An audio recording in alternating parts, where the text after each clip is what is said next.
Assalamualaikum warahmatullahi wabarakatuh. Semoga semua dalam keadaan sehat dan jangan lupa tetap semangat nggih. Ya, meskipun kita belajar dari rumah, kita harus tetap semangat. Nah, untuk mengawali pembelajaran kita hari ini, kita berdoa dulu nggih. Sebelum kita memulai pembelajaran hari ini, Wika mau bertanya, adakah yang hari ini tidak bisa hadir, sakit, atau yang lain? Hadir semua nggih? Ya, Bu. Nggih. Untuk bukti kehadiran kalian kalian hari ini sudah masuk, silahkan mengisi. Nah, ini presensinya ya, ini linknya sudah Ibu bagikan di grup WhatsApp kelas kita kemarin. Nanti anak-anak tinggal mengisi ini nggih. Oke, Bu. Sudah, untuk membangkitkan semangat belajar kita ini dan juga membangkitkan rasa nasionalisme kita, mari kita sebelumnya menyanyikan lagu Maju Tak Gentar bersama-sama. Nah, kita akan belajar tema 4 nggih.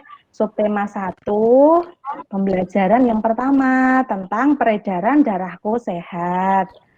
Nah, setelah belajar materi ini, anak-anak nanti akan bisa satu menjelaskan organ-organ yang terlibat dalam sistem peredaran darah dengan benar. Kemudian kalian anak-anak dapat menjelaskan urutan proses peredaran darah besar dan kecil dengan benar. Kemudian diharapkan anak-anak juga dapat menjelaskan unsur-unsur dari pantun dengan benar. Yang terakhir, anak-anak diharapkan dapat melengkapi bagian isi dan juga sampiran dari pantun dengan percaya diri. Kita amati dulu ya, di sini ada gambar. Coba lihat, kira-kira kalian tebak ini gambar apa tuh ini? Gambar jantung, Bu. Gambar jantung. Mbak Eni, ini gambar apa ya?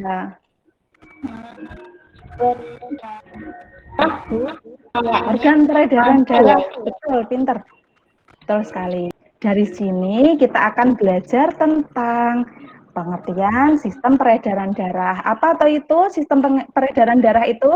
Sistem peredaran darah itu adalah sistem organ yang berfungsi mengangkut oksigen, zat makanan yang berasal dari jantung ke seluruh tubuh manusia, serta mengeluarkan limbah hasil metabolisme berupa karbon dioksida keluar tubuh.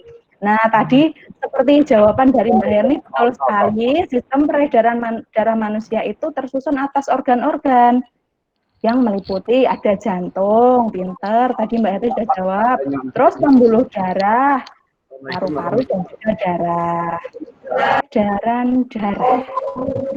Peredaran darah itu pada manusia itu ada dua macam.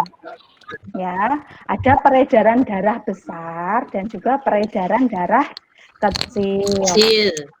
Nah, ini urut-urutannya. Jadi peredaran darah besar itu mengalir dari bilik kiri, darah yang mengandung banyak oksigen dari bilik kiri, kemudian mengalir ke seluruh tubuh, kecuali paru-paru, melalui aorta, kemudian terjadi pertukaran darah yang banyak mengandung oksigen dengan darah yang banyak mengandung karbon dioksida, kemudian darah yang banyak mengandung karbon dioksida ini kembali melalui jantung, melalui vena, terus masuk ke serambi tangan.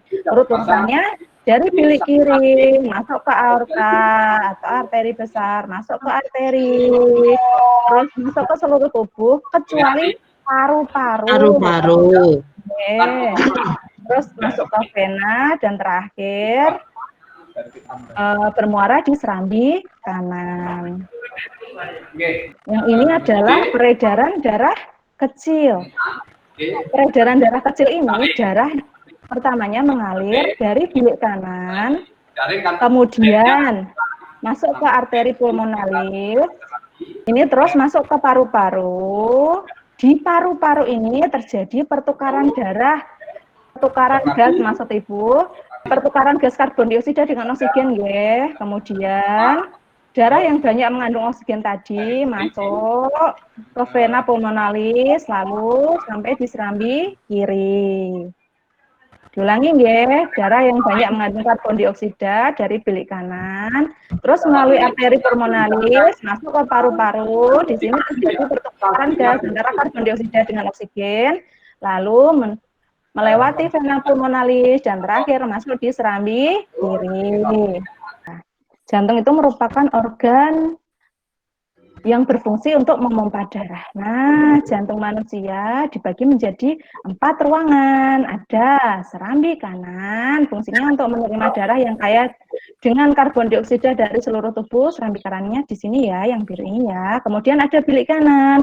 Tepat di bawah serambi kanan itu ada bilik kanan. Fungsinya untuk memompa darah yang kaya akan karbon dioksida itu menuju ke paru-paru. Kemudian di sini yang sebelah atas bagian merah ini ada serambi kiri. Fungsinya untuk menerima darah yang kaya akan oksigen itu dari paru-paru. Dan terakhir bilik kiri fungsinya adalah untuk memompa darah yang kaya oksigen itu ke seluruh tubuh manusia. Tadi ada apa saja diulangi? Bagian-bagian jantung, Mbak Eni, bisakah? Serambi kanan, Iya, ada apa lagi Mbak Eni? serambi kiri, Ya, pintar sekali. Mbak Fitria, bagian jantung tadi? Serambi kanan, Bu. Iya, sudah. Serambi kanan, serambi kiri, apalagi Serambi ya? kiri, bilik kanan dan bilik kiri, Bu. Pintar sekali, betul ya. Setelah organ jantung, yaitu ada pembuluh darah manusia. Pembuluh darah itu merupakan saluran tempat mengalirnya darah dari jantung menuju ke seluruh tubuh dan kembali lagi ke jantung. Pembuluh darah manusia itu dibedakan 2 macam. Ada pembuluh nadi atau yang disebut dengan arteri dan pembuluh balik atau yang sering disebut dengan vena. Bedanya punya tugas masing-masing. Kalau arteri atau nadi itu pembuluh darah yang membawa darah yang kaya akan oksigen keluar dari jantung keluar ke seluruh tubuh. Nah, sedangkan pembuluh balik atau vena itu tugasnya membawa darah yang kaya karbon dioksida dari seluruh tubuhnya itu menuju ke jantung. Melewati apa tadi? Paru. Pintar. Lanjut. Kemudian sekarang paru-paru, organ yang berikutnya. Paru-paru juga sama pentingnya, seperti jantung dan juga pembuluh darah. Fungsinya antara lain berperan sebagai, ya bisa tolong dibacakan Mbak Herni. Syukur itu salah satunya adalah dengan cara berpantun. Nah, anak-anak sudah pernah berpantun? Susah, Bu, bikin pantun. Oh, susah. Iya. Di sini sudah Ibu berikan satu contoh pantun. Ada yang mau membacanya? saya Bu. Ya, silahkan Mbak Ena. Pantun adalah salah satu seni dalam merangkai kata. Pantun ini juga termasuk dalam golongan karya sastra lama. Pantun biasanya digunakan seseorang untuk mengungkapkan perasaan mengenai suatu kejadian atau peristiwa yang dialaminya. Di sini ada ciri-ciri pantun. Yang di atas, rambutku lebat, rambutku subur, tidak dapat dipasang jepitan. Tubuhku sehat, kuucap syukur, darah mengalir tanpa hambatan. Baris pertama dan kedua ini disebut sebagai sampiran.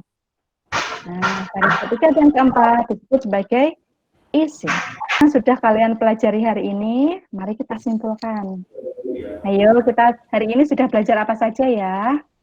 Untuk mengetahui seberapa besar atau banyak pemahaman kalian tentang materi yang sudah Ibu berikan tadi, silahkan anak-anak berlatih ya, mengerjakan evaluasi yang sudah Ibu siapkan di Google Form seperti ini. Nah, ini nanti diisi namanya. Terus nomor urutnya.